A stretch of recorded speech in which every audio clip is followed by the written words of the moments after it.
because obviously I've been looking up plastic bags since I knew I was coming on here. They were invented in the early 60s by a Swede called Sten Gustaf Thulin, and he thought that he was doing a service because plastic bags were Their reasons are right.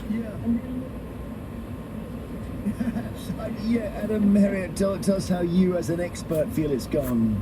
So I think it's been a bit of an interesting mixed bag. So I think when you I see what you did there. Sorry, Christine and I, yeah.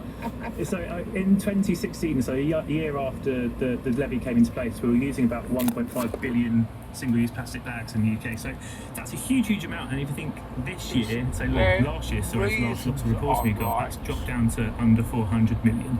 So in terms of the single-use plastic bags usage, that's dropped quite significantly. By a billion a year. Right. So that's a great success story. Unfortunately, you do get some people who obviously don't necessarily reuse their carrier bags that they then have since bought in the last 10 years and might then just use the thicker bag for life type stuff on a constant basis over and over again, almost a single-use carrier bag. So I think there's a behaviour change aspect that also needs to come in.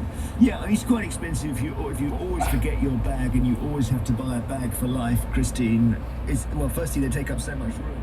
It's got a few carbon goodness knows what's coming in the next 6 months. Absolutely, I mean, we always have, half our beach is full of bags for life.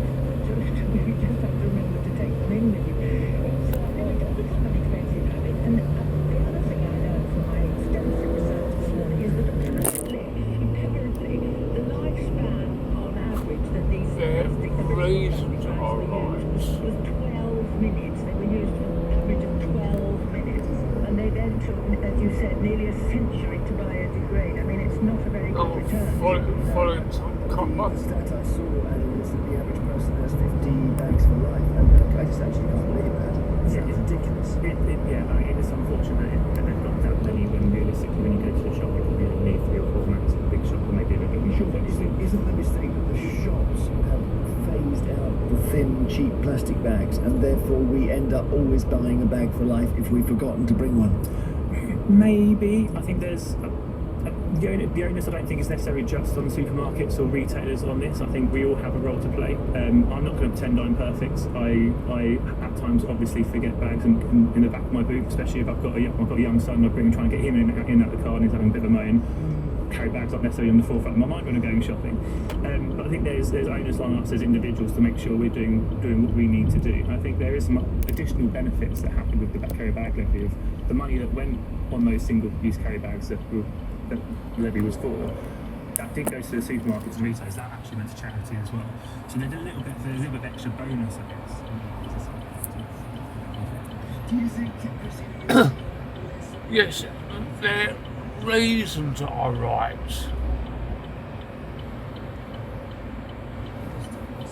Sorry, I need to shave, but I'm in a bit of a crap day. But their reasons are right, yes. And the thin ones that you get, the very thin ones that you have to pay 10p, or it's 25p by the way in Northern Ireland. I mean, I think that's more like it. If people had to pay 25p for each bag, that's £1 if you needed 4. I think they really would think harder before they went into the supermarket without the bags for life.